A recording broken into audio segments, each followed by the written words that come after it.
നമസ്കാരം. Middle east ന്യൂസിലേക്ക് എല്ലാ പ്രിയപ്പെട്ട പ്രേക്ഷകർക്കും സ്വാഗതം. ആദ്യം നോക്കാം തലക്കെട്ടുകൾ.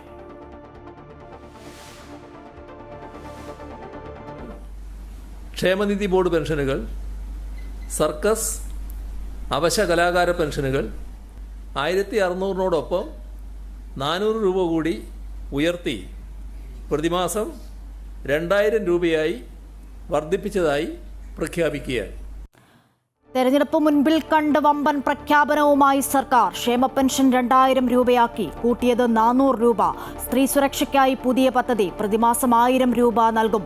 33 ലക്ഷത്തിലേറെ വനിതകൾക്ക് സഹായം. ആശാ വർക്കർമാരുടെ ഓണറേറിയം 1000 രൂപ വർദ്ധിപ്പിച്ചു. അംഗനവാടി വർക്കർമാർക്കും ഹെൽപ്പർമാർക്കും സർക്കാർ ജീവനക്കാർക്കും ഉൾപ്പെടെ സഹായം. റബ്ബറിന്റെ താങ്ങുവില 200 രൂപയാക്കി. നെല്ല് സംഭരണ വില 30 രൂപയായി ഉയർത്താനും തീരുമാനം. പ്രഖ്യാപനങ്ങൾ നവംബർ 1 മുതൽ പ്രാബല്യത്തിൽ.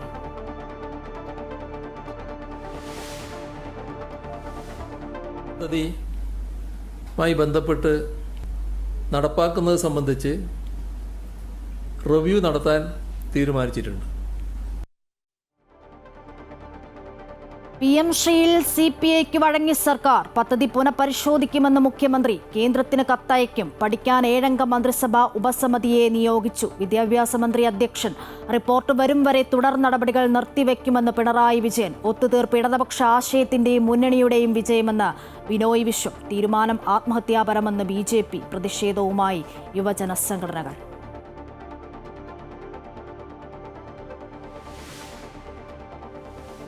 കലൂർ സ്റ്റേഡിയം വിവാദത്തിൽ പ്രതിഷേധം ശക്തം. സ്റ്റേഡിയം സ്വകാര്യ വ്യക്തികൾക്ക് നൽകില്ലെന്ന് മുഖ്യമന്ത്രി പിണറായി വിജയൻ. കായിക മന്ത്രിക്ക് കച്ചവട ലക്ഷ്യമെന്ന് ഹൈബി ഈഡൻ. സ്റ്റേഡിയം കൈമാറ്റത്തിൽ GCDAക്ക് തെറ്റുപറ്റിയിട്ടില്ലെന്ന് ചെയർമാൻ K ചന്ദ്രൻപിള്ള. GCDA ആസ്ഥാനത്ത് പ്രതിഷേധവുമായി യൂത്ത് കോൺഗ്രസും യുവമോർച്ചയും.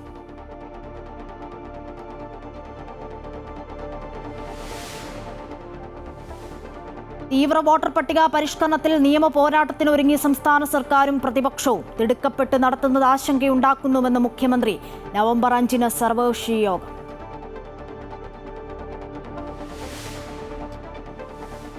ഇന്ത്യയുമായി ഉടൻ വ്യാപാര കരാറിൽ ഒപ്പിടുമെന്ന് അമേരിക്കൻ പ്രസിഡന്റ് ഡൊണാൾഡ് ട്രംപ്. മോദിയോട് ആദരവെന്നും കണിശക്കാരനായ വ്യക്തിയെന്നും ട്രംപ്.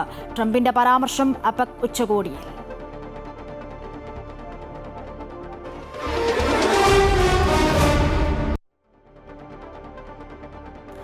വാർത്തകൾ വിശദമായി നോക്കാം. തദ്ദേശ തെരഞ്ഞെടുപ്പ് മുൻപിൽ കണ്ട വമ്പൻ ജനക്ഷേമ പദ്ധതികൾ വാരിക്കോരി പ്രഖ്യാപിച്ച സർക്കാർ. സാമൂഹിക ക്ഷേമ പെൻഷൻ 400 രൂപ ഉയർത്തി 2000 രൂപയാക്കി. സ്ത്രീ സുരക്ഷാ പെൻഷനും യുവാക്കൾക്ക് സ്റ്റൈപ്പൻഡും 1000 രൂപ വീതം. ആശാ വർക്കർമാർക്ക് 1000 രൂപ ഓണറേറിയം ഉയർത്തും. സർക്കാർ ജീവനക്കാരുടെയും പെൻഷൻകാരുടെയും DA കുടിശ്ശിക 1 ഗഡു അടുത്ത മാസം നൽകും. നെല്ലിനും റബ്ബറിനും താങ്ങുവില ഉയർത്തി. ക്ഷേമ പ്രഖ്യാപനങ്ങൾ നടപ്പാക്കാനുള്ള വരുമാനം കണ്ടെത്തുന്നതിൽ സർക്കാരിന് തികഞ്ഞ ആത്മവിശ്വാസമെന്ന് ധനമന്ത്രിയും ഉറപ്പു നൽകി. നിലവിലെ പ്രതിമാസ പെൻഷൻ 1600-നോടൊപ്പം 400 രൂപ കൂടി ഉയർത്തി പ്രതിമാസം 2000 രൂപയായി വർദ്ധിപ്പിച്ചതായി പ്രഖ്യാപിക്കുകയാണ്. തെരഞ്ഞെടുപ്പ് മുന്നിൽ കണ്ട് സാധാരണ ബജറ്റിനുള്ളിൽ ഉണ്ടാകുന്ന പ്രഖ്യാപനങ്ങളാണ് വാർത്താ സമ്മേളനത്തിലൂടെ മുഖ്യമന്ത്രി നടത്തിയത്. ഏവരും പ്രതീക്ഷിച്ചതുപോലെ സാമൂഹ്യക്ഷേമ പെൻഷൻ ഉയർത്തിയെങ്കിലും ഒറ്റയടിക്ക് 2000 രൂപയാക്കിയാണ് പ്രഖ്യാപനം. ഇടതുമുന്നണിയുടെ പ്രകടന പത്രികയിൽ പ്രഖ്യാപിച്ചത് പ്രകാരം ട്രാൻസ് വുമൺ ഉൾപ്പെടെ 35 മുതൽ 60 വയസ്സ് വരെയുള്ള നിർധനരായ സ്ത്രീകൾക്ക് 1000 രൂപ പെൻഷനും അഭ്യസ്തവിദ്യരായ യുവാക്കൾക്ക് 1000 രൂപ സ്റ്റൈപ്പൻഡും നൽകും. ആശാ വർക്കർമാർ, അംഗനവാടി ടീച്ചർ, ഹെൽപ്പർ, പ്രൈമറി ടീച്ചർമാർ, സാക്ഷരതാ പ്രേരക്കുമാർ ഉൾപ്പെടെ പ്രതിമാസ ഓണറേറിയം 1000 രൂപ വർദ്ധിപ്പിച്ചു. സ്ത്രീ സുരക്ഷയ്ക്ക് പുതിയ പദ്ധതി ആരംഭിക്കുന്നതാണ്. ട്രാൻസ് വുമൺ അടക്കമുള്ള പാവപ്പെട്ട കുടുംബങ്ങളിലെ സ്ത്രീകൾക്ക് എല്ലാ മാസവും സാമ്പത്തിക സഹായം ഈ പദ്ധതിയിലൂടെ ഉറപ്പാക്കും. വിദ്യാർത്ഥികൾക്ക് മികച്ച ജോലി ലഭിക്കാൻ സ്റ്റൈപ്പൻഡ് അല്ലെങ്കിൽ സാമ്പത്തിക സഹായം നൽകുന്ന പദ്ധതി ആരംഭിക്കും. ഈ സാമ്പത്തിക വർഷം തന്നെ 1 ഗഡു DR കൂടി അനുവദിക്കുന്നതായി പ്രഖ്യാപിക്കുകയാണ്. അംഗൻവാടി വർക്കർമാരുടെയും ഹെൽപ്പർമാരുടെയും പ്രതിമാസ ഓണറേറിയം 1000 രൂപ വീതം വർദ്ധിപ്പിക്കുന്നതായി പ്രഖ്യാപിക്കുന്നു. ആശാ വർക്കർമാരുടെ പ്രതിമാസ ഓണറേറിയം 1000 രൂപ വർദ്ധിപ്പിക്കും. ജീവനക്കാരുടെയും പെൻഷൻകാരുടെയും DA/DR കുടിശ്ശിക 4% ഉയർത്തി 1 ഗഡു നവംബറിൽ നൽകും. കർഷകർക്കും കൈത്താങ്ങുണ്ട്. നെല്ലിന്റെ സംഭരണ തുക 30 രൂപയായും റബ്ബറിന്റെ താങ്ങുവില 200 രൂപയായും വർദ്ധിപ്പിച്ചു. നിർമ്മാണ തൊഴിലാളി ക്ഷേമനിധിയിലെയും അംഗനവാടി ടീച്ചേഴ്സ് ആൻഡ് ഹെൽപ്പേഴ്സ് ക്ഷേമനിധിയിലെയും പെൻഷൻ കുടിശ്ശിക മുഴുവൻ കൊടുത്തു തീർക്കും. ഈ ആനുകൂല്യങ്ങളൊക്കെയും നവംബർ 1 പ്രാബല്യത്തിൽ വരുമെന്നും മുഖ്യമന്ത്രി അറിയിച്ചു. അതേസമയം സാമ്പത്തിക പ്രതിസന്ധിക്കിടയിലും ക്ഷേമ പദ്ധതികൾ നടപ്പാക്കാൻ സർക്കാരിന് തികഞ്ഞ ആത്മവിശ്വാസമുണ്ടെന്നാണ് ധനമന്ത്രിയും വിശദീകരിച്ചത്. നല്ല ആത്മവിശ്വാസത്തോടു കൂടിയാണ് ഗവൺമെൻറ് ഈ കാര്യം കാണുന്നത്. ധനകാര്യ വകുപ്പിന് നല്ല ആത്മവിശ്വാസം ഉണ്ട് എന്നുള്ളതുകൊണ്ടാണ് ഈ കാര്യങ്ങൾ ചെയ്യാൻ പോകുന്നത്. കടുത്ത സാമ്പത്തിക ഞെരുക്കത്തിനിടയിലും പുതിയ പ്രഖ്യാപനങ്ങൾ നടപ്പാക്കാൻ അധിക വിഭവ സമാഹരണം എങ്ങനെ കണ്ടെത്തുമെന്ന ചോദ്യത്തിന് വ്യക്തമായ ഉത്തരം നൽകാൻ മുഖ്യമന്ത്രിക്കോ ധനമന്ത്രിക്കോ കഴിയുന്നുമില്ല. അമൃത ന്യൂസ്, തിരുവനന്തപുരം. നെല്ല് സംഭരണത്തിലെ പ്രതിസന്ധിക്ക് താൽക്കാലിക പരിഹാരം. അടുത്തുള്ള സീസണിലേക്കുള്ള നെല്ല് സംഭരണത്തിനുള്ള നടപടികൾ ഉടൻ തുടങ്ങും. മുഖ്യമന്ത്രിയുടെ അധ്യക്ഷതയിൽ ചേർന്ന യോഗത്തിലാണ് തീരുമാനം. മില്ലുടമകൾക്ക് സർക്കാർ നൽകാനുള്ള കുടിശ്ശിക ഉടൻ നൽകാമെന്ന് മുഖ്യമന്ത്രി ഉറപ്പു നൽകി. ഇന്ന് ചേർന്ന മന്ത്രിസഭാ യോഗത്തിൽ നെല്ലിന്റെ സംഭരണ വില 30 രൂപയായി ഉയർത്താനും തീരുമാനിച്ചു. നെല്ല് സംഭരണ മില്ലുടമകൾക്ക് 2022-23 സംഭരണ വർഷം ഔട്ട് ടേൺ റേഷ്യോയുമായി ബന്ധപ്പെട്ട് നൽകാനുള്ള നഷ്ടപരിഹാര തുകയായ 63.37 കോടി രൂപ അനുവദിക്കുന്ന കാര്യം മന്ത്രിസഭ പരിഗണിക്കുമെന്ന് മുഖ്യമന്ത്രി പിണറായി വിജയൻ അറിയിച്ചു. നെല്ല് സംഭരണവുമായി ബന്ധപ്പെട്ട വിഷയങ്ങൾ ചർച്ച ചെയ്യാൻ ചേർന്ന മില്ലുടമകളുടെ യോഗത്തിലാണ് മുഖ്യമന്ത്രി ഇക്കാര്യം അറിയിച്ചത്. നെല്ല് സംസ്കരണ മില്ലുടമകൾക്ക് 2022-23 സംഭരണ വർഷം ഔട്ട് ടേൺ റേഷ്യോയുമായി ബന്ധപ്പെട്ട് നൽകാനുള്ള നഷ്ടപരിഹാര തുക 63,37,00,000 രൂപ. അത് അനുവദിക്കുന്ന കാര്യം തത്വത്തിൽ അംഗീകരിച്ചു. തീരുമാനിക്കേണ്ടത് മന്ത്രിസഭയാണ്. മന്ത്രിസഭയുടെ പരിഗണനയ്ക്ക് വിടാമെന്ന് സമ്മതിച്ചു. നെല്ല് സംഭരണത്തിൽ മില്ലുടമകൾക്ക് നഷ്ടമുണ്ടാവുകയാണെങ്കിൽ സംസ്ഥാന സർക്കാർ ധനസഹായം നൽകുന്നതിൽ ഇടപെടില്ലെന്ന് ഹൈക്കോടതി വ്യക്തമാക്കിയിട്ടുണ്ട്. ഇതിന്റെ അടിസ്ഥാനത്തിൽ 2025-26 സംഭരണ വർഷം മുതൽ ഔട്ട് ടേൺ റേഷ്യോയിലെ വ്യത്യാസം മൂലം മില്ലുടമകൾക്കുണ്ടാകുന്ന നഷ്ടം പരിഹരിക്കുന്നതിന് ന്യായമായ നടപടി സർക്കാർ കൈക്കൊള്ളും. നെല്ല് സംഭരണത്തിലെ ട്രാൻസ്പോർട്ടേഷൻ ചാർജ് അനുവദിച്ചു നൽകാൻ കേന്ദ്ര സർക്കാരിനോട് ആവശ്യപ്പെട്ടിട്ടുണ്ട്. ഇത് ലഭിക്കുന്ന മുറയ്ക്ക് പൂർണ്ണമായും മില്ലുടമകൾക്ക് നൽകുമെന്നും മുഖ്യമന്ത്രി പറഞ്ഞു. അമൃത ന്യൂസ്, തിരുവനന്തപുരം. PM ശ്രീ പദ്ധതിയിൽ CPIക്ക് വഴങ്ങി CPM. PM ശ്രീ പദ്ധതി സർക്കാർ തിരക്കിട്ട് നടപ്പിലാക്കില്ല. പദ്ധതി മരവിപ്പിക്കാൻ കേന്ദ്രത്തിന് കത്തയക്കും. പ്രശ്നം പഠിക്കാൻ 7-അംഗ മന്ത്രിസഭാ ഉപസമിതിയെ തീരുമാനിച്ചു. പദ്ധതിയിൽ നിന്നും പിൻവാങ്ങിയതോടെ മന്ത്രിസഭാ യോഗത്തിൽ CPI മന്ത്രിമാർ പങ്കെടുത്തു. അതേസമയം വിവാദങ്ങളിലെ അതൃപ്തി മുഖ്യമന്ത്രി വാർത്താസമ്മേളനത്തിൽ പ്രകടിപ്പിക്കുകയും ചെയ്തു. PM ശ്രീ പദ്ധതിയുമായി ബന്ധപ്പെട്ട്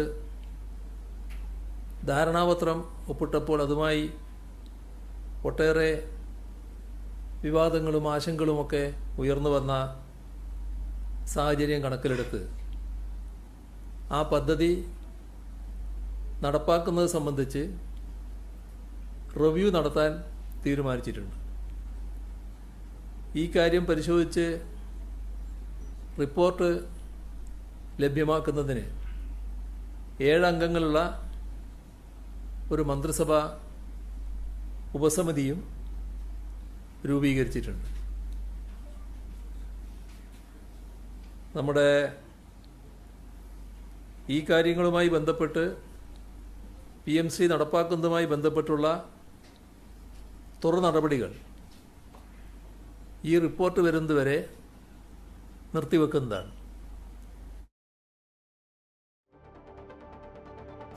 PM ശ്രീയിലുണ്ടായ സമവായം ഇത് വിജയത്തിന്റെയോ പരാജയത്തിന്റെയോ വിഷയമല്ലെന്നും ഇടതുപക്ഷ ആശയത്തിന്റെയും മുന്നണിയുടെയും വിജയമാണെന്ന് CPI സംസ്ഥാന സെക്രട്ടറി ബിനോയ് വിശ്വം. ജയപരാജയത്തിന്റെ ക്രെഡിറ്റ് എടുക്കാൻ CPI ഇല്ലെന്നും ബിനോയ് വിശ്വം പറഞ്ഞു. അങ്ങനെ വിജയത്തിന്റെയോ പരാജയത്തിന്റെയോ കണക്കെടുക്കാൻ CPI ഇല്ല.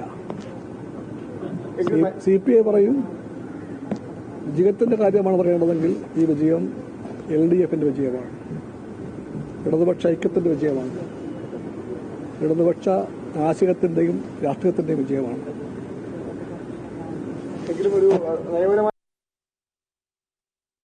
ഇടതുപക്ഷത്തിന്റെ ആശയപരമായ വിജയമെന്ന് CPI ജനറൽ സെക്രട്ടറി D രാജ. ഇത് ഒരു പാർട്ടിയുടെ ജയമല്ല, മുന്നണിയുടെ ജയമാണ്. PM ശ്രീ വിഷയം ചർച്ചയിലൂടെ പരിഹരിച്ചതിൽ സന്തോഷമെന്നും അദ്ദേഹം പറഞ്ഞു. Ideological victory of communists You put it like that, why one party? It's an ideological victory of CPM, also ideological victory of CPI also. Both the parties, Communist Party of India and Communist Party of India Marxists, collectively discussed the entire question and collectively decided to have some solution, and it is a collective effort which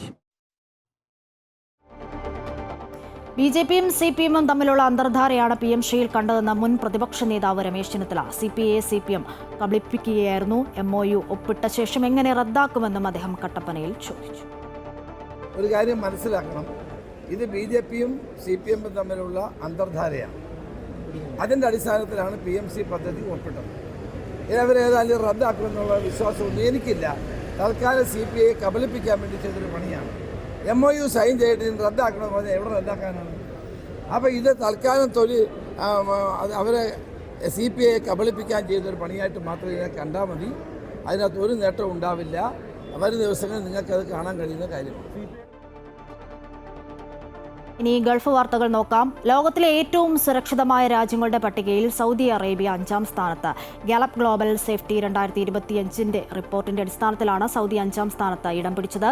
രാത്രിയിൽ ഒറ്റയ്ക്ക് നടക്കുന്നത് എത്രത്തോളം സുരക്ഷിതമാണെന്ന് നിർണ്ണയിക്കാൻ 144 രാജ്യങ്ങളിലായി 1,44,000-ലേറെ ആളുകളിൽ നടത്തിയ സർവേയിലാണ് സൗദിക്ക് ഈ നേട്ടം. ലോക ജനസംഖ്യയുടെ 73% പേരും സ്വന്തം രാജ്യങ്ങളിൽ രാത്രിയിൽ സഞ്ചരിക്കുന്നതിൽ സുരക്ഷിതത്വം അനുഭവിക്കുന്നതായി റിപ്പോർട്ട് വ്യക്തമാക്കുന്നു. ലോകത്തെ ഏറ്റവും സുരക്ഷിതമായ രാജ്യം സിംഗപ്പൂറാണ്. 2ാം സ്ഥാനത്ത് താജിക്കിസ്ഥാനും 3ാം സ്ഥാനത്ത് ചൈനയും 4ാം സ്ഥാനത്ത് ഒമാനും ഇടം നേടിയിട്ടുണ്ട്. കുവൈറ്റ് 7ാം സ്ഥാനത്താണ്. ബഹ്റിൻ 9ാം സ്ഥാനത്തും UAE 10ാം സ്ഥാനത്തുമാണ് ഉള്ളത്.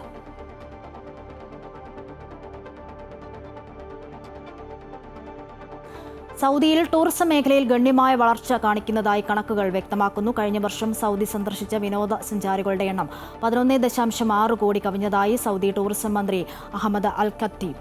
ഏകദേശം 26,000 കോടി റിയാൽ വിനോദസഞ്ചാരികൾ രാജ്യത്ത് ചെലവഴിച്ചതായും മന്ത്രി വെളിപ്പെടുത്തി. ഈ കണക്കുകൾ രാജ്യത്തിന്റെ ടൂറിസം മേഖലയുടെ ഗണ്യമായ വളർച്ചയെ പ്രതിഫലിപ്പിക്കുന്നതായി അദ്ദേഹം വ്യക്തമാക്കി. ഹിൽട്ടൺ ശൃംഖല പോലുള്ള ആഗോള ഹോട്ടലുകൾ സൗദിയിലെ അവരുടെ നിക്ഷേപം ഇരട്ടിയാക്കുമെന്ന് അറിയിച്ചിട്ടുണ്ട്. വർദ്ധിച്ചുവരുന്ന ആവശ്യം നിറവേറ്റാനായി സൗദി അറേബ്യയിൽ 2 ലക്ഷത്തിലേറെ ഹോട്ടൽ മുറികൾ നിർമ്മിക്കുന്നുണ്ട്. പ്രതിപക്ഷം സൗദി അറേബ്യ സന്ദർശിക്കുന്ന ചൈനീസ് വിനോദസഞ്ചാരികളുടെ എണ്ണം 10 ലക്ഷമായി ഉയർത്താൻ പദ്ധതിയിടുന്നതായും മന്ത്രി വ്യക്തമാക്കി.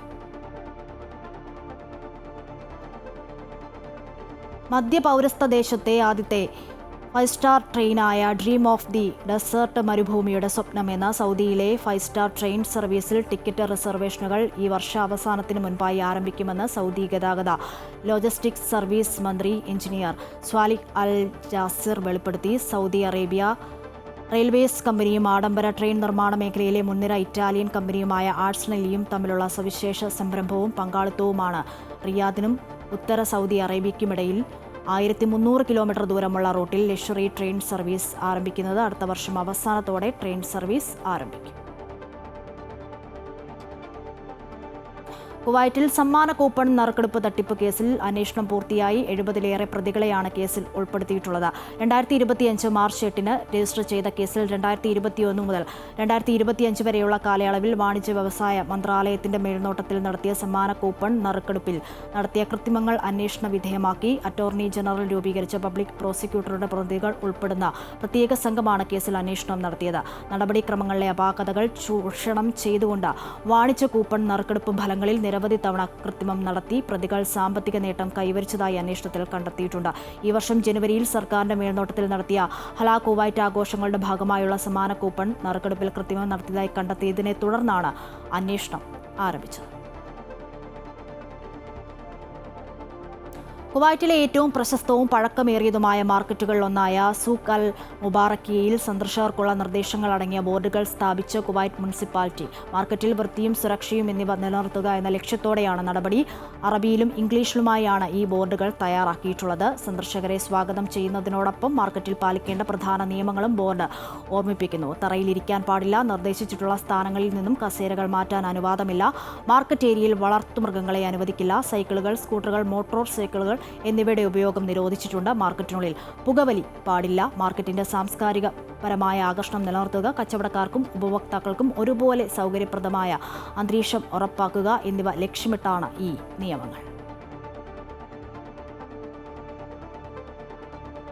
കുവൈറ്റിലെ മലപ്പുറം ജില്ലയിൽ നിന്നുമുള്ള പ്രവാസികളുടെ കൂട്ടായ്മയായ മലപ്പുറം ജില്ലാ അസോസിയേഷൻ 8ാം വാർഷികം ആഘോഷിക്കുന്നു. മാമാങ്കം 2K25 എന്ന പേരിൽ നടത്തുന്ന പരിപാടി അടുത്ത വെള്ളിയാഴ്ച വൈകിട്ട് 4 മണിക്ക് അബ്ബാസിയ ഇന്ത്യൻ സെൻട്രൽ സ്കൂൾ ഓപ്പൺ ഓഡിറ്റോറിയത്തിൽ വെച്ച് നടക്കും. മലപ്പുറത്തിന്റെ കലാ സാംസ്കാരിക പാരമ്പര്യം വിളിച്ചോതുന്ന കലാവിരുന്നായിരിക്കും മാമാങ്കം 2K25 എന്ന പത്രസമ്മേളനത്തിൽ സംഘാടകർ അറിയിച്ചു. സിനിമാ പിന്നണി ഗായകർ ജാസിം ജമാൽ, കീർത്തന SK, ഗായികയും സിനിമാ താരവുമായ Varsha Prasad, colonial cousins of Kerala, Shaan and Shah എന്നിവരും 5-അംഗ ഓർക്കസ്ട്ര ടീമും പരിപാടി അവതരിപ്പിക്കും. കൂടാതെ അംഗങ്ങളുടെയും കുട്ടികളുടെയും കലാപ്രദർശനങ്ങൾ ഇതോടനുബന്ധിച്ച് അരങ്ങേറും. President advocate Muhammad Basheer, general secretary Sharafuddeen Purakkayil, Mamankam general convener Biju Bhaskar, മുഖ്യ രക്ഷാധികാരി ഷറഫുദ്ദീൻ കണ്ണത്ത് തുടങ്ങിയവർ പത്രസമ്മേളനത്തിൽ പങ്കെടുത്തു.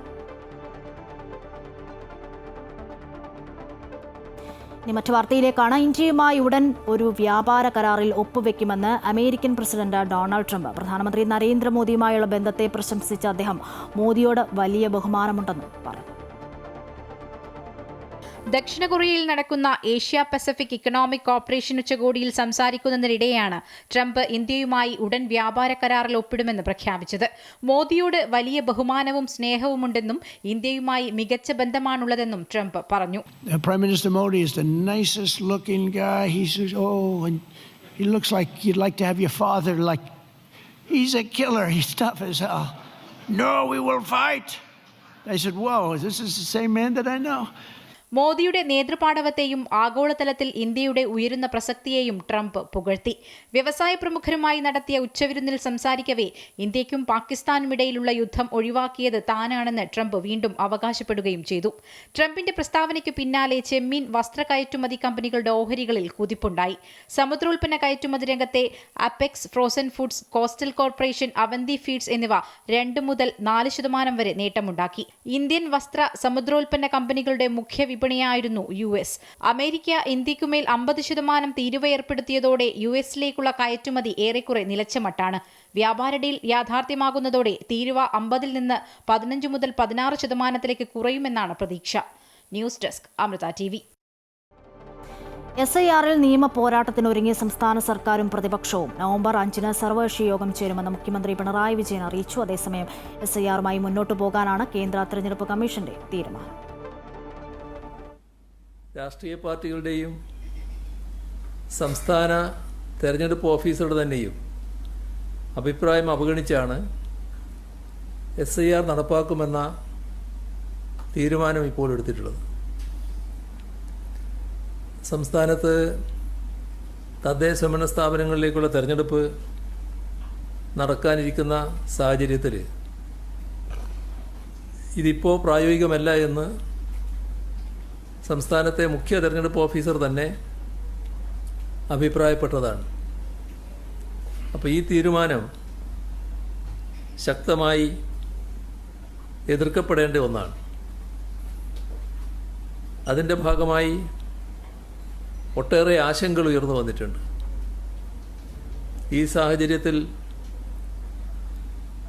തുടർ നടപടികൾ ആലോചിക്കുന്നതിനായി ഒരു സർവകക്ഷി യോഗം വിളിച്ചു ചേർക്കാൻ തീരുമാനിച്ചിട്ടുണ്ട്.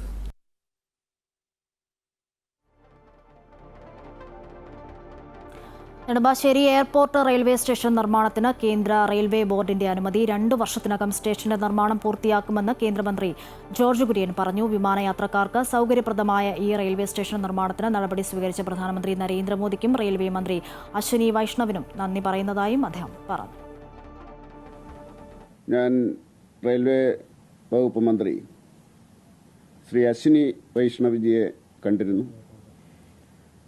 ആ അവസരത്തിൽ അദ്ദേഹം തന്നെ മുന്നോട്ട് വെച്ച ഒരു പ്രപ്പോസലാണ് ഈ നെടുമ്പാശ്ശേരി എയർപോർട്ടിൻ്റെ കാര്യം. അത് ദ്രുതഗതിയിലാക്കണം എന്ന് അദ്ദേഹത്തോട് അഭ്യർത്ഥിച്ചിരുന്നു.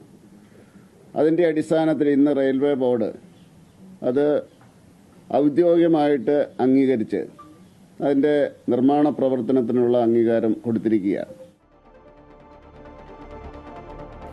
കലൂർ സ്റ്റേഡിയം വിവാദം രാഷ്ട്രീയമായി നേരിടാൻ CPM. നിർമ്മാണത്തിൽ സ്പോൺസർ മാത്രമല്ല GCDയും പങ്കാളിയാണെന്ന് GCDA ചെയർമാൻ K. ചന്ദ്രൻപിള്ള വ്യക്തമാക്കി. നവീകരണങ്ങൾക്ക് ശേഷം സ്പോൺസർക്ക് സ്റ്റേഡിയത്തിൽ അവകാശമുണ്ടാകില്ല എന്നും അദ്ദേഹം പറഞ്ഞു. എന്നാൽ നവീകരണ പ്രവർത്തനങ്ങൾക്ക് എസ്റ്റിമേറ്റ് ഇല്ലെന്നും ഒന്നിലും വ്യക്തത വന്നിട്ടില്ലെന്നും കോൺഗ്രസ് MLA മാർ പ്രതികരിച്ചു. അതേസമയം GCDA ഓഫീസിലേക്ക് പ്രതിപക്ഷ യുവജന സംഘടന പ്രതിഷേധ മാർച്ച് നടത്തി. അർജന്റീന ടീമിന്റെ കേരള സന്ദർശനവുമായി ബന്ധപ്പെട്ട് കലൂർ രാജ്യാന്തര സ്റ്റേഡിയത്തിലെ വിവാദങ്ങളെ രാഷ്ട്രീയമായി നേരിടാനൊരുങ്ങി CPM. ഇന്ന് നടന്ന GCDAയുടെ അടിയന്തര യോഗത്തിന് മുന്നോടിയായി CPM അംഗങ്ങളുടെ യോഗം പാർട്ടി ജില്ലാ ആസ്ഥാനത്ത് ചേർന്നു. GCDA chairman K. Chandranpillai, Sreenijan MLA, Kochi mayor M. Anilkumar തുടങ്ങിയവർ യോഗത്തിൽ പങ്കെടുത്തു. സ്റ്റേഡിയം കൈമാറ്റത്തിൽ GCDAയ്ക്ക് തെറ്റുപറ്റിയിട്ടില്ലെന്ന് K. ചന്ദ്രൻപിള്ള പാർട്ടി അറിയിച്ചു. കോൺഗ്രസ് മുതലെടുപ്പിന് അവസരമൊരുക്കരുതെന്നും വിഷയത്തിൽ ഭിന്നാഭിപ്രായം പാടില്ലെന്നുമായിരുന്നു പാർട്ടി യോഗത്തിലെ തീരുമാനം. സ്റ്റേഡിയം നിർമ്മാണത്തിൽ സ്പോൺസർ മാത്രമല്ല GCDAയും പങ്കാളിയാണെന്ന GCDA യോഗത്തിന് ശേഷം ചെയർമാൻ ചന്ദ്രൻപിള്ള പ്രതികരിച്ചു. നവീകരണത്തിന് ശേഷം സ്പോൺസർക്ക് സ്റ്റേഡിയത്തിൽ ഒരവകാശവും ഉണ്ടാകില്ലെന്നും അദ്ദേഹം പറഞ്ഞു. ഈ കളിക്ക് വേണ്ടി അല്ലാത്ത യാതൊരു ബന്ധവും സ്പോൺസറുമായിട്ട് GCDAയ്ക്ക് ഇല്ല. അത് ഞങ്ങൾ ഉദ്ദേശിക്കുന്നുമില്ല. ഇതിൽ സുതാര്യമായ ഒരു കാര്യമല്ലാതെ മറ്റൊന്നുമില്ല. 70 കോടി എന്നുള്ള കണക്ക് ആരുടെയാണെന്ന് എനിക്കറിയില്ല. ഞങ്ങളുടെ മുമ്പിൽ അങ്ങനെ ഒരു കണക്കില്ല. അവിടെ നടത്തുന്ന പ്രവർത്തനങ്ങൾ എന്താണെന്ന് കൃത്യമായ കണക്ക് വയ്ക്കാനുള്ള സംവിധാനം ഞങ്ങൾ ഉണ്ടാക്കിയിട്ടുണ്ട്. അത് ഗവൺമെന്റ് ഉത്തരവിന്റെ പിൻബലത്തിലാണ്. GCDA കൗൺസിൽ യോഗത്തിൽ കോൺഗ്രസ് MLA മാരായ TJ വിനോദ്, ഉമാ തോമസ് എന്നിവർ പങ്കെടുത്തു. നവീകരണത്തിന് എസ്റ്റിമേറ്റ് ഇല്ലെന്നും ഒരു കാര്യത്തിലും വ്യക്തത വന്നിട്ടില്ലെന്നും TJ വിനോദ് MLA പ്രതികരിച്ചു. എന്തെല്ലാം വർക്കുകളാണ് ചെയ്യേണ്ടത്, ആ വർക്കുകൾക്കൊരു റഫ് കോസ്റ്റ് എസ്റ്റിമേറ്റ് ഉണ്ടാവണമല്ലോ. ആ എസ്റ്റിമേറ്റ് പ്രകാരം എത്ര രൂപയാണ് എന്നതിനെ സംബന്ധിച്ച് ഒരു ധാരണയും ഇതുവരെ GCDAയ്ക്ക് ഉണ്ടായിട്ടില്ല. ഒരു ക്ലെയിമും കരാറുകാരന് ഉണ്ടാകില്ല എന്നാണ് ചെയർമാൻ ഞങ്ങൾക്ക് തന്ന ഉറപ്പ്. അപ്പോൾ ഇതൊന്നും ഒരു സുതാര്യതയില്ലാതെ പോകുന്ന കാര്യം വളരെ ആശങ്കാപൂർവ്വം ജനറൽ കൗൺസിലിൽ ഞങ്ങൾ ഉന്നയിച്ചിട്ടുണ്ട്. അതേസമയം GCDA ഓഫീസിലേക്ക് യുവമോർച്ചയും യൂത്ത് കോൺഗ്രസും പ്രതിഷേധം നടത്തി. കായിക മന്ത്രിയുടെ കോലം കത്തിച്ചുകൊണ്ടായിരുന്നു യുവമോർച്ചയുടെ പ്രതിഷേധം. അർജന്റീന ജേഴ്സി അണിഞ്ഞായിരുന്നു യൂത്ത് കോൺഗ്രസിന്റെ പ്രതിഷേധം. അമൃത ന്യൂസ്, കൊച്ചി. റഫാൽ യുദ്ധവിമാനത്തിൽ പറന്ന രാഷ്ട്രത്തിന്റെ സർവ്വസൈന്യാധിപ. അംബാലയിലെ വ്യോമതാവളത്തിൽ നിന്നുമായിരുന്നു രാഷ്ട്രപതി ദ്രൗപദി മുർമുവിന്റെ ചരിത്രയാത്ര. ഇതോടെ റഫാൽ യുദ്ധവിമാനത്തിൽ പറന്ന ആദ്യ രാഷ്ട്രപതിയായി ദ്രൗപദി മുർമു. വ്യോമസേനാ മേധാവി എയർ ചീഫ് മാർഷൽ AP സിംഗും സന്നിഹിതനായിരുന്നു. ഇന്ത്യൻ സായുധ സേനയുടെ പരമോന്നത കമാൻഡർ കൂടിയായ രാഷ്ട്രപതി ഹരിയാനയിലെ അംബാല എയർഫോഴ്സ് സ്റ്റേഷനിൽ നിന്നാണ് പരിശീലന പറക്കൽ നടത്തിയത്. രാവിലെ 10 മണിയോടെ അംബാല വ്യോമതാവളത്തിലെത്തിയ രാഷ്ട്രപതിയെ വ്യോമസേനാ മേധാവിയും മറ്റ് മുതിർന്ന ഉദ്യോഗസ്ഥരും ചേർന്ന് സ്വീകരിച്ചു. 5 മാസം മുമ്പ് പെഹൽഗാം ആക്രമണത്തിന് ഇന്ത്യ ഓപ്പറേഷൻ സിന്ദൂറിലൂടെ മറുപടി നൽകിയപ്പോൾ ഭീകര ക്യാമ്പുകൾ നശിപ്പിക്കുന്നതിനായി റഫാൽ വിമാനങ്ങൾ പറന്നുയർന്നത് ഇവിടെ നിന്നായിരുന്നു. പ്രത്യേകം തെരഞ്ഞെടുത്ത മുതിർന്ന പൈലറ്റിനൊപ്പമാണ് രാഷ്ട്രപതി യുദ്ധവിമാനത്തിൽ സഞ്ചരിച്ചത്. 17-ാം നമ്പർ സ്ക്വാഡ്രനായ ഗോൾഡൻ ആരോസിന്റെ commanding officer group captain Amit ഗഹാനിയായിരുന്നു പൈലറ്റ്. ഇത് 2ാം തവണയാണ് രാഷ്ട്രപതി ദ്രൗപദി മുർമു യുദ്ധവിമാനത്തിൽ സഞ്ചരിക്കുന്നത്. നേരത്തെ 2023 ഏപ്രിൽ 8-ന് സുഖോയ് 30 വിമാനത്തിലും രാഷ്ട്രപതി സഞ്ചരിച്ചിരുന്നു. പോർവിമാനത്തിൽ പറക്കുന്ന 3ാമത്തെ ഇന്ത്യൻ രാഷ്ട്രപതിയും 2ാമത്തെ വനിതാ രാഷ്ട്രപതിയുമാണ് ദ്രൗപദി മുർമു. റഫാലിൽ പറക്കുന്ന ആദ്യ ഇന്ത്യൻ രാഷ്ട്രപതിയാണ് ദ്രൗപദി മുർമു. മുൻ രാഷ്ട്രപതിമാരായ ഡോക്ടർ APJ അബ്ദുൽ കലാം 2006 ജൂണിൽ പുനെയിൽ നിന്ന് സുഖോയ് 30-ൽ പറന്നിരുന്നു. പ്രതിഭ പാട്ടീൽ 2009 നവംബറിൽ പൂനെയിൽ നിന്ന് തന്നെ സുഖോയ് 30-ൽ പറന്നു. റഫാലിലും വ്യോമസേനയിലുമുള്ള രാഷ്ട്രത്തിന്റെ വിശ്വാസം അടിവരയിടുന്നതാണ് രാഷ്ട്രപതി ദ്രൗപദി മുർമുവിന്റെ കന്നിപ്പറക്കൽ. പാക് അതിർത്തി പ്രദേശത്തിന് സമീപം ഇന്ത്യയുടെ സൈനികാഭ്യാസം നടക്കാൻ ദിവസങ്ങൾ മാത്രം ബാക്കി നിൽക്കെയാണ് രാഷ്ട്രപതിയുടെ പറക്കൽ എന്നതും ശ്രദ്ധേയമാണ്. News desk, Amrita TV. ജമൈക്കയിലും ക്യൂബയിലും കനത്ത നാശം വിതച്ച് മെലിസ കൊടുങ്കാറ്റ്. വ്യാപക നാശനഷ്ടങ്ങളാണ് റിപ്പോർട്ട് ചെയ്തിട്ടുള്ളത്. ജമൈക്കയിലെ ന്യൂ ഹോപ്പിന് സമീപമാണ് മെലിസ കരതൊട്ടത്. മണിക്കൂറിൽ 295 കിലോമീറ്റർ വേഗതയിലാണ് മെലിസ വീശിയടിച്ചത്. ഒട്ടേറെ കെട്ടിടങ്ങൾ തകർന്നു. താഴ്ന്ന പ്രദേശങ്ങളെല്ലാം വെള്ളത്തിലായി. റോഡ്, റെയിൽ, വ്യോമഗതാഗതം തടസ്സപ്പെട്ടു. വൈദ്യുതി ബന്ധം താറുമാറായതോടെ ജമൈക്കയുടെ 70% പ്രദേശങ്ങളും ഇരുട്ടിലായി. ഇതുവരെ 7 പേർ മരിച്ചതായാണ് റിപ്പോർട്ട്. രാജ്യത്ത് അതീവ ജാഗ്രതയാണ് പുലർത്തുന്നത്. 2026 SSLC, higher secondary, vocational higher secondary പരീക്ഷാ തീയതി പ്രഖ്യാപിച്ചു. പരീക്ഷകൾ മാർച്ച് 5-ന് ആരംഭിക്കും. മെയ് 8-ന് SSLC പരീക്ഷാ ഫലം പ്രഖ്യാപിക്കും. IT മോഡൽ പരീക്ഷ ജനുവരി 12 മുതൽ ആരംഭിക്കും.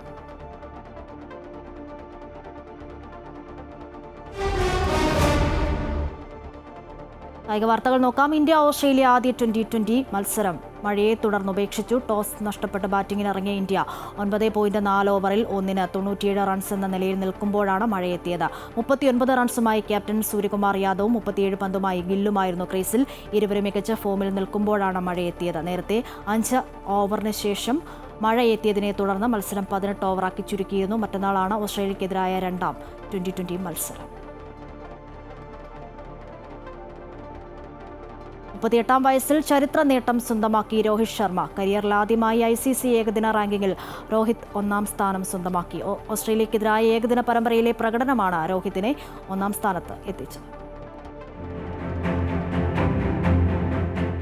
7 മാസത്തെ ഇടവേളയ്ക്ക് ശേഷം ഇന്ത്യൻ ജേഴ്സി അണിഞ്ഞ് കളത്തിലിറങ്ങിയ രോഹിതിനെ തേടിയെത്തിയത് ചരിത്ര നേട്ടം. ഏകദിന റാങ്കിങ്ങിൽ 1-ാം സ്ഥാനത്തെത്തുന്ന ഏറ്റവും പ്രായം കൂടിയ ഇന്ത്യൻ താരമായി രോഹിത്. ഓസ്ട്രേലിയക്കെതിരായ ഏകദിന പരമ്പരയിലെ മികച്ച പ്രകടനമാണ് രോഹിത്തിന് ഈ നേട്ടം സമ്മാനിച്ചത്. ഓസ്ട്രേലിയക്കെതിരായ ആദ്യ മത്സരത്തിൽ 8 റൺസിന് പുറത്തായെങ്കിലും പിന്നീട് വെടിക്കെട്ട് ബാറ്റിംഗുമായി തിരിച്ചെത്തുകയായിരുന്നു. ഓവലിൽ നടന്ന രണ്ടാം ഏകദിനത്തിൽ 73 റൺസ് നേടി. പിന്നീട് സിഡ്നിയിൽ 125 പന്തിൽ നിന്ന് 121 റൺസുമായി മിന്നും പ്രകടനം. അങ്ങനെ 781 പോയിന്റുകളുമായി രോഹിത് ഏകദിന റാങ്കിങ്ങിൽ 1-ാം സ്ഥാനത്തെത്തി. ഇന്ത്യൻ ക്യാപ്റ്റൻ ശുഭ്മാൻ ഗില്ലിനെ മറികടന്നാണ് രോഹിത് ശർമ്മ 1-ാം സ്ഥാനത്തേക്ക് ഉയർന്നത്.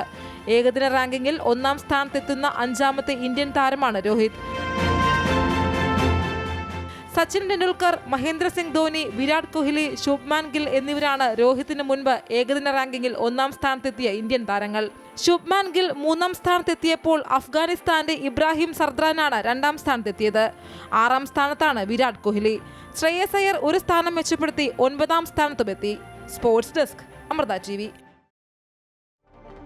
ഇതോടെ വാർത്താ ബുള്ളറ്റിൻ പൂർണ്ണമാകുന്നു. നമസ്കാരം.